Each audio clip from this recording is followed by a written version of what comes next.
Hello, hello. Welcome back. Hello, good to see you again. Great to see you too. Welcome back to another episode of Living Richly with Curo, episode number 40. Ooh, I know, nice round number. yeah. And today we have someone I'm so excited to have on the podcast, Kim. She is an entrepreneur, a mom, has a really awesome story to share with us. So can't wait to get into our conversation with her. But before we do that, my name is Ann McCabe. I am the CEO and a partner here at Curo Private Wealth, and I'm joined as always by my amazing partner, Atricia. Hello, I am Atricia Roberts, COO and partner here at Curo. All right. So let's do a little catch up because we're going to have Kim on here in a couple hmm minutes, ask her a bunch of questions, talk about her entrepreneurial journey. But before we do that, how's it going? It's February. The Yeah, year is flying by. I mean, it feels like it was just Christmas. Uh-huh. Literally in my brain, I think I'm still in the fourth quarter. I Things know. have just been moving so quickly, but things are good overall. Just off to a fury pace, and it was exciting here over the weekend for the what I call the locals, the DMV locals, Yeah. because of course you and I we're not necessarily from here. I think you spent more time here than I have. But the DMV locals have been so excited about the Washington Commanders in their recent season. Oh my gosh. Um, so just like my friends that I've met who are from this area, just how excited they were, and it was a tough loss for them, but it was just exciting watching them be excited. So Yeah. it's been fun times so far in the new year around here. Yeah. No, I totally agree. I'm, as you know, not a Commanders fan per se, but Yeah, neither am I. anytime one of the DC teams is doing well, it's super fun and I always get hmm into it. And as we watched the game on Sunday and it was fun just to like sit down and watch football for a few hours. So I was definitely rooting for the Commanders. Very sad that they couldn't pull it off. Yeah, But it's fun. And when I talked to Commanders fans after the fact, most of them were like, yeah, obviously it sucked that we didn't win, but they were excited about how yeah. far they got. So they were happy with the season. Yeah, I think they won 4 games last year. So Yeah. to go to the conference championships Yeah, was a massive exactly. improvement. And I think now that you say it, just to sit down and watch football, I feel like there's been also just a lot of heaviness in the new year, just with the news cycle. So it felt good, I think, to have a break and kind of watch something that didn't feel so heavy, that was just light and celebratory. So, Yep. Exactly. Yeah, yeah. Wally and I sat on the couch. We drank some non-alcoholic beer because we're doing dry January. Shout out to Athletic Brewing. Athletic Brewing, if you are doing dry January, is actually quite good. We made some popcorn, we had some snacks and beer watching football. It was perfect. Yeah, So nice, that part was nice. fun. Yeah. Yeah. Well, what else is new with you? Well, as I was sharing with you before we hit record, it's been a little bit of a challenging week, and actually, as I reflect on it, with all the snow days we had with school and stuff, it's been kind of a challenging, like what I call struggle with the juggle start to a year. And so, especially in light of the fact that we're having Kim on the podcast today, who is, a working mom, I just want to share some love with all those working moms out there that are trying to juggle everything and trying to be their best at home and be their best at work. And I just want you to know that I see you and I am right alongside you in the struggle. And some days we're going to knock it out of the park, and some days are not going to be as pretty. So just want you Yeah. to know that we love you, we support you, and we are here for you. Absolutely. Again, I completely sympathize. I can only imagine what these days are like, especially when work is challenging and your kids are moving all over the place and need you in 1,000 different directions. So definitely sending hugs and loves to the working moms today. Yeah, exactly. We're doing the best we can, like Yeah. everybody, right? Yeah. And So that's all that's you all we can can do. do. Yep. All you can do. All we can do. Exactly. All right. Well, I'm going to go ahead and read a little bit about Kim's bio. and then we will welcome her on and pepper her with some questions that we think you all would be interested in hearing. So, Kim is an entrepreneur and actually a native of Northern Virginia, which you don't see quite often. I feel like most people are like you and me, where we're not from this area. Right. But she, along with her husband, have owned and operated, wait for it, laundromats Ooh. for, I know, for over 13 years. So, oh my gosh, so many questions about like, how do you decide to get in the laundromat business for starters? But she wears several hats in the business, as most of us can relate to. She is responsible for the overall direction of the business, including accounting, finances, all the numbers, branding, and expansion, while her husband manages the day-to-day operations. In her free time, Kim enjoys spending time with her family. She has a beautiful daughter who goes to school with my kids as well, and she crafts and she watches Chinese dramas. Have you ever Mm. seen a Chinese drama? I have not. Korean, yes. Oh, Chinese, okay. no. Chinese, no. All right. Awesome. So let's welcome Kim onto the podcast. Yay. So excited to have her. All right. Hi, Kim. Welcome. Hi, Thanks so much for Hello. joining us. thanks for having me. Yeah, we are so excited to have you. And just gonna put you on the spot real quick. That mural that you see behind Kim, everybody, she painted herself. So amazing. If you're, Beautiful. yeah, it's gorgeous. If you're watching the visual, sorry for our listeners who are just on audio right now, you're missing out. Hop over to YouTube because you got to see this mural. It's gorgeous. So multi-talented. Oh, thank you. Yeah. Well, we're super excited to chat with you, Kim. So, the first question we always love asking business owners and entrepreneurs when they come on is just tell us a little bit about your entrepreneurial journey, because not everybody wakes up, one day and says, I want to start a business. So, tell us how you decided to start a business. And then we are also fascinated to know how you decided laundry mats was going to be your chosen business. So, just tell us a little bit about that journey. Well, my journey to entrepreneurship was not clear cut and dry. It was really born out of desperation. So, I worked at this company, and in 2008, if you remember how crazy of a year that was, the housing market crashed, the economy was in a state of crisis. I actually got laid off from my job towards the end of 2008, and I ended up being unemployed for 2 years. And I was actively searching for those 2 years for a job, and no one was giving me a chance. It was really tough. I definitely fell into a very deep depression. And it was during this time where I went from being depressed and towards the end of 2010, just getting angry. I remember being really angry because so much of my livelihood depended on whether someone was willing to give me a job or not. And really did not sit well with me. I remember an early conversation I had with my husband, and he mentioned that it was his dream to own a business. And I started to really consider the prospects of business ownership around this time. And he was happy with his job. He was doing his job, and it was always just a dream for him. But I started to seriously consider this because given that situation that I was in, I was like, something's got to give. I got to do something about this. And so my husband, Jeff, he's 8 years older than me. So he was 30 at this point, and I was 22. And so he was content with where he was. He had a job, and he was like, yeah, one day I would like to be a business owner. It's my dream. And I'm like, I'm going to make this happen. I can't stand this situation that I'm in. I'm going to do something about it. So I started doing a lot of research. I ended up on websites like bizbuysell.com, and I was on it for like maybe 6 months, and I came across several different opportunities like a nail salon, a hair salon, a hookah bar. I'm glad we didn't go into those opportunities because none of them were a good fit for us. And these were the kinds of businesses that were on bizbuysell.com. And we met with some of the sellers, looked at P&Ls, and they just didn't seem to work for us.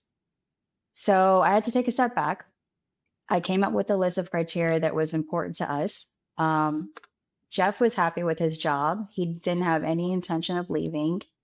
I still wanted to pursue a career in potentially politics.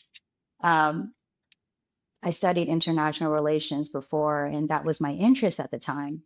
So we both wanted something that allowed us to keep our full time positions and kind of run this business as like kind of a side gig. We didn't look at it as our main source of income at the time. And so I came up with a list of some really boring businesses. And one of the most important criteria to me was it had to be recession proof. Given the situation that I was in, it needed to be recession proof. So the list I came up with was like plumbing businesses, HVAC services, electrical, sewage, trash, laundry. And then I'm looking at this list and I'm like, okay, the only thing on this list is laundry for me because I can pick it up pretty quickly. I know how to do it. Everybody has to do laundry, and there isn't much of a learning curve, or I don't have to go to a trade school to learn how to do this. So I started deep diving into this. And meanwhile, Jeff is, he's working his full-time job. It's very demanding. So a lot of this is falling onto me. And I had nothing but time on my hands anyway because I was unemployed.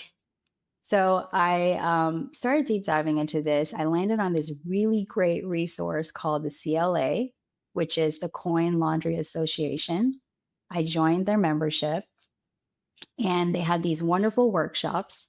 And one of the workshops that I signed up for was the How to Start a Laundromat.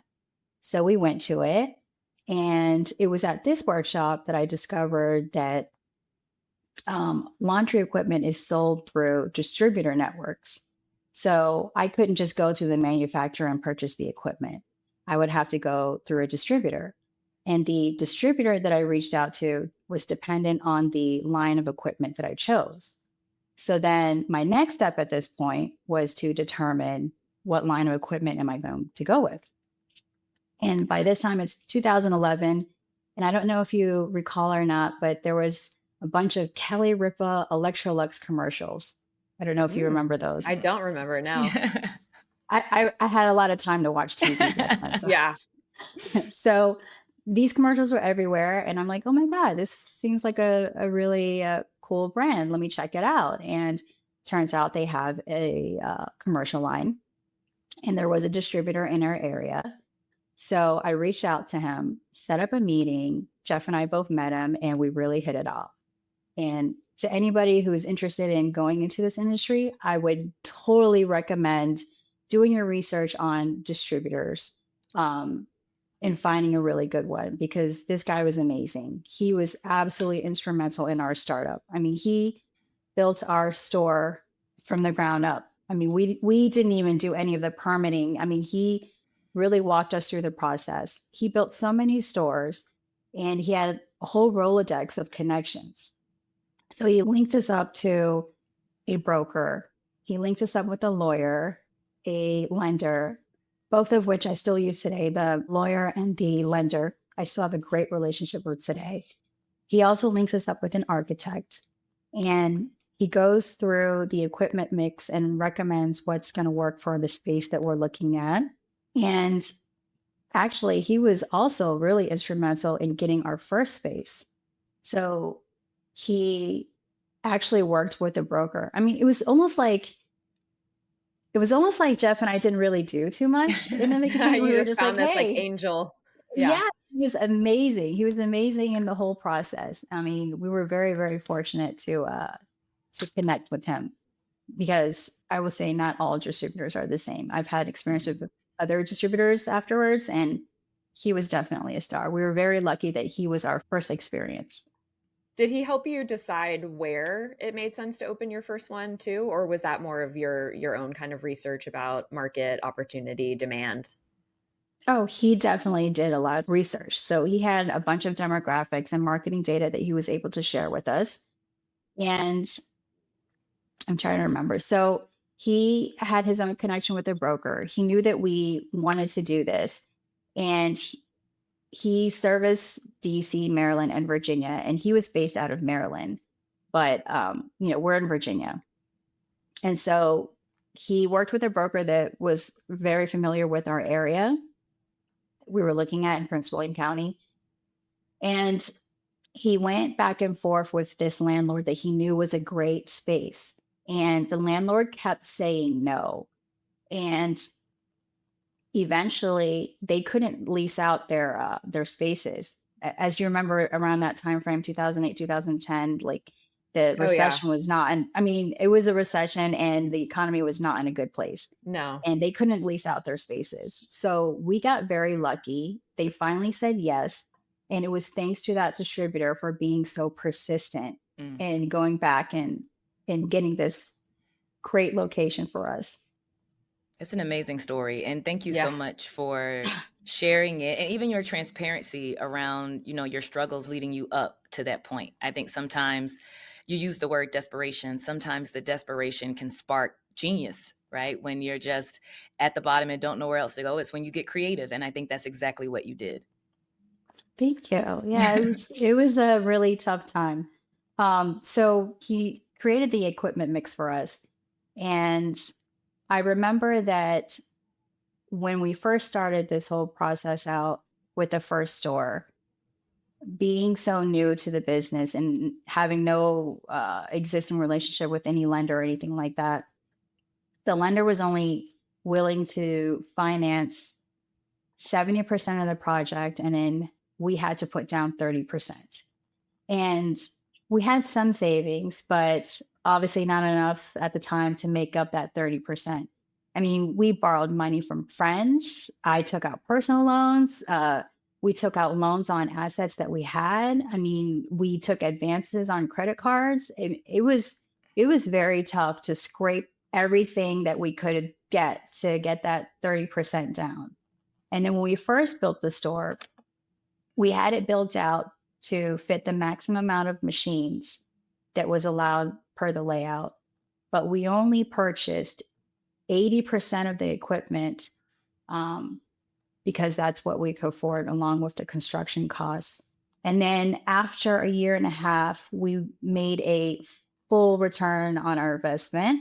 And then after that year and a half, we were able to finance the remaining 20% of the equipment, and the lender had more confidence in us and financed it at 100%. So, Yeah, because you and had a then the track rest is record at history. that point. Yes, yes. It was Wow. tough. And then from then on, we actually prioritized paying back our loans. I mean, Mhm. we must have had like 10 loans at that time, and we had a whole entire spreadsheet. Just, I mean, it was crazy. I lived off of McDonald's and ramen noodles for a very long time, very long Yeah. time. Wow. So tell us a little bit about the business now. So that's, that journey to the first one. Tell us about your business now. Here we are, what, 15 years later? If that math sounds Yeah, right. yeah, about 14. Yeah. Yeah. So to get to the second store was quite a journey. We did run into a lot of mistakes. We had a 5-year plan of wanting to open up a new store every year. It was very aggressive for the next 5 years after that first store opening. It didn't work out that way. We were way too aggressive.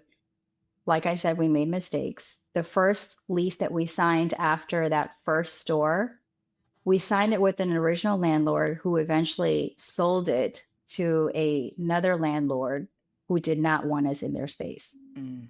They found a loophole in our lease that said something along the lines of, if we weren't open by a certain date, they had the rights to remove us, which they did.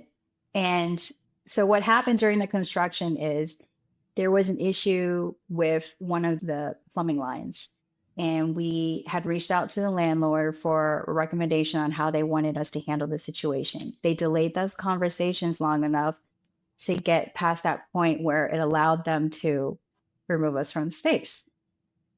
So that happened. We went into litigation, lost a good amount of money.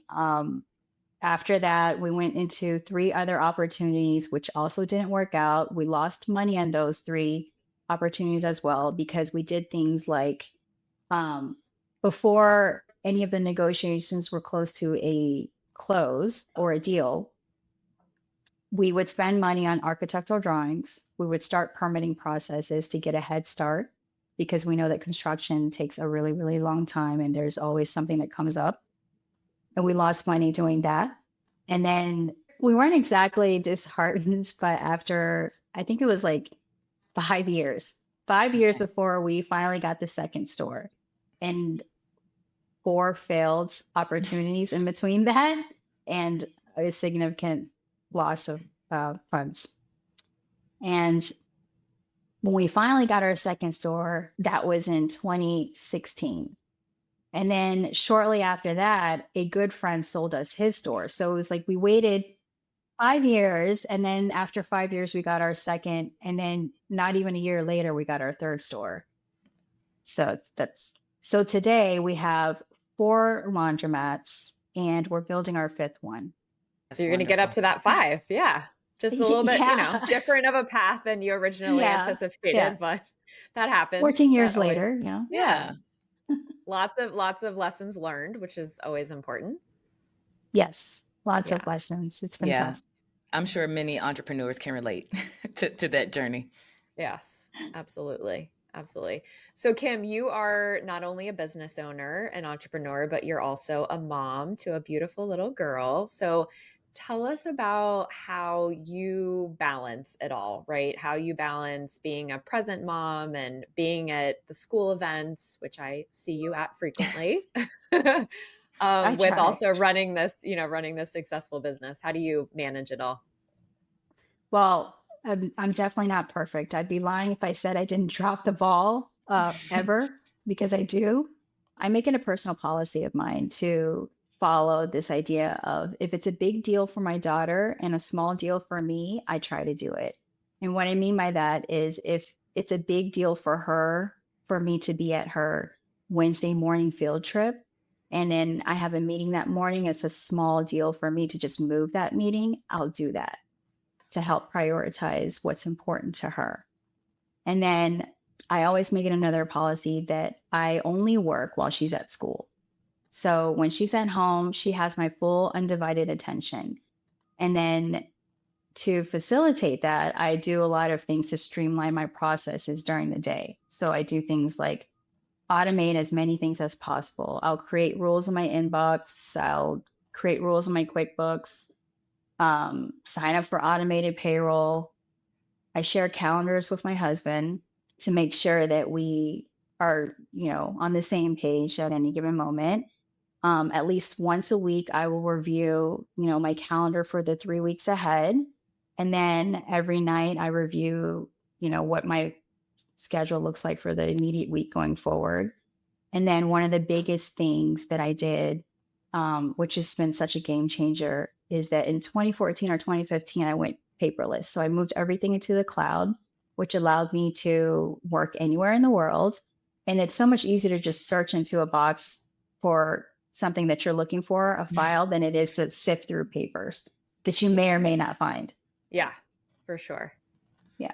Yeah, before you joined us, we always share some opening thoughts, and Anne shared today her struggle with the juggle, right, as a working mom. And and I don't have children, but I always sympathize with the women who run businesses and show up every day at work for their team, their staffs, but then also have to go home and show up and be fully present as mothers. So commend you on figuring out the process that works for you. You actually sound a lot like Anne in that real type A sort of organized.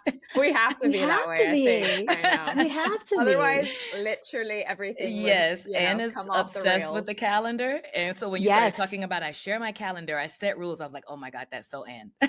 Yes, we have to. And you're totally right, Anne. You have to stay organized. Otherwise, it just falls through the cracks.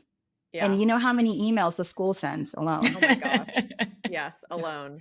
Yeah. Yeah. And the reality is, like, we have great partners at home, which I know we're both very thankful for, but there is a level, I don't know if you agree with this, Kim, but I still believe that at the end of the day, like, there is a level of mom and like the women being the one to make sure that everything is like fully organized in the household. Not that our partners aren't fantastic and help out a bunch and, are equal partners, but I don't know, there's a level of like the mom and the woman, have to be the ones like really making sure everything is organized and we're crossing our T's and dotting our I's. So kind of falls on us. Yeah. Oh, absolutely. I completely agree with you. Yeah. Completely. Yeah. Which Jeff leads is us. amazing. He's amazing. I agree with He you. is. I Yeah. know. I can vouch for this, but Yeah, but it also leads us into another question we like to ask the women that join our podcast is how does being a woman, or how do you believe being a woman has shaped your approach to business, right? And I'll just give you some context. Ann and I are sort of the anomaly in our industries, right? There are not very few women-led investment advisory or planning firms.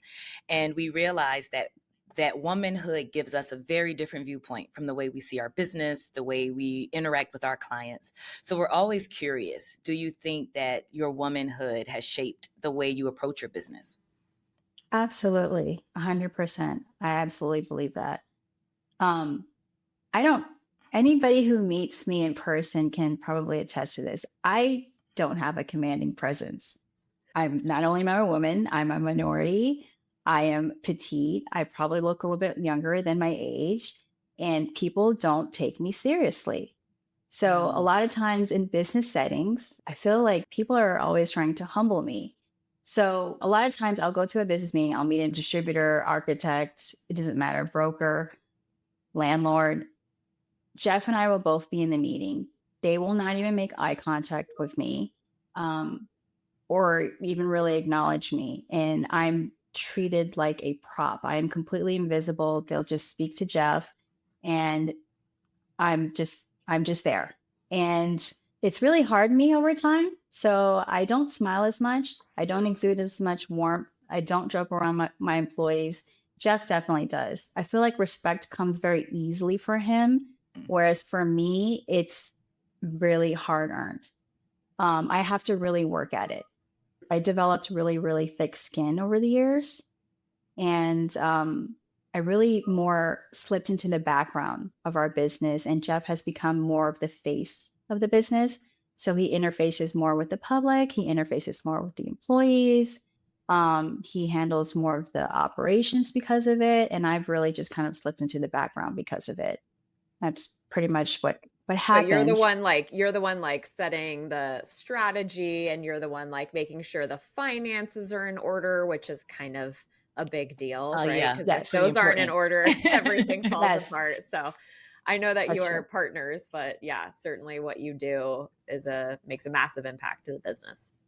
Yeah. And I think, like many women who show up in environments, especially if they're in male dominant industries, you find yourself having to harden a little bit, right? You got to kind of come Yeah. in guarded and shielded to make sure that you're respected and treated as an equal. It's an unfortunate, right, circumstance that we face every day, but it just becomes our reality. So, just a follow-up question. Was it your choice to move more to the background, or is that just sort of where you both naturally fit in your partnership? I think it's both. It is Okay. my choice and also where I naturally just fit. Okay. Yeah. I think it's very obvious. I told Anne this. I'm not a very eloquent speaker. I You're doing a disagree. fantastic job today. Yeah. Correct. Oh, well, thank you. I'm not. And I just find it tough to speak sometimes and articulate what I want to say. And Jeff is just so naturally good at this. He is such a persuasive speaker and he's so good at convincing people on anything. I mean, we go into these meetings and we have like these tough situations where we're trying to get buy-in from the landlord on getting them to agree to maybe doing something like recently we're trying to put this metal louver for dryer makeup air vents in the storefront, which is kind of unheard of. But I don't somehow he just like spoke to the landlord and was able to persuade him to do that when they were so adamantly against it in the beginning. I mean, he's just great at those kind of things. I'm not. Good partners. Yes. Oh, Good amazing. partners. Yeah. So Kim, what advice do you wish you would have had starting out, or what advice would you give, maybe somebody who is about to embark in an entrepreneurial journey? I came across this quote not too long ago by Katarina Fake. She's a co-founder of Flickr, and I'm probably going to butcher this a little bit, but she said something along the lines of, so often people are working hard at the wrong thing when working on the right thing is probably more important than working hard. And I wish I had known this sooner because I spent a lot of time in the beginning of this journey of business ownership in the early years working really hard for someone else. I was serving as an executive assistant to a congressman and a few CEOs. I was working long hours and I was dedicating so much hard work to them when really the right thing probably would have been working on our business, and we would have been in a better position than we are today sooner. I love that. That Yeah. is, yeah. It reminds me of my word. I don't think I've told you this, Kim, but my word this year is essential. This is like my theme for the year. And it's very much like that. Like, am I working on what is essential and my essential responsibilities, whether that's in the office or at home? And I think that that really echoes the sentiment of like working on the right thing, not just spinning your wheels and working hard Hmm. and being busy all day, only to get to the end of the day and be like, was I even focusing on the right, Right. most Did I get important thing? anything accomplished? Did I get Right. anything actually important done? Like, I know I was busy, but what was I doing? Was I productive? So I love that. So the final question we have, and we ask every guest who joins us, Anne and I have answered this, I think, on our inaugural podcast On our episode. OG podcast, our OG episode. Yeah. So what does living richly mean to you? Well, that's easy. It means freedom. For me, it means freedom, freedom to prioritize my daughter, freedom to give my family the best of everything, and freedom to manage my schedule as I see fit, to be flexible, to be able to, go to her field trip on a Tuesday morning and move things around. Yeah, love that. Yeah. And Oh, so many Kim. people aspire to entrepreneurship for that very reason, right? Because they want to write the schedule, they want to make the rules. So, Yep, exactly. Well, Kim, thank you so much. You have shared some inspirational and just amazing wisdom nuggets with us today that I think are really going to help so many people. I know yes. you probably don't see it that way, but your I story is don't. amazing. I mean, for you to be unemployed for 2 years and to start a business basically right after the great financial crisis, which was probably hands down the most risky time you could have done something like Yes. this. And you took the risk and you did the research and you did the work and you were very smart about not just starting a business, but what kind of business you wanted to be in. And, the lessons learned and the mistakes that you were so, kind to share with us, because we want to hear it all. We want to hear the good, the Mhm. bad, life is not just unicorns and butterflies every day. So I think it's important that we share some of the challenges and adversity that we've all faced. So thank you so much for being Yes. willing to share with us, coming Thank you on so and much. yeah, telling us your story. It was awesome. So we really appreciate it. Thank you for having me. Yeah, absolutely. So before we let you all go, just a couple housekeeping reminders. We are loving the questions that are coming in. So thank you. We have gotten a bunch of questions after our last Social Security episode. So stay tuned. We are going to do a Social Security Mythbusters Part 2 coming at you. So stay tuned for that. And we have more awesome guests coming up. So be sure to subscribe so you are aware when those episodes drop. Give us the 5 stars, the comments, the likes, share with your friends, all those good things, and send your questions into podcast@curoprivatewealth.com. Thank you, thank you, thank you again, Kim. Thank you to all of you for tuning in, and until next time. Live richly.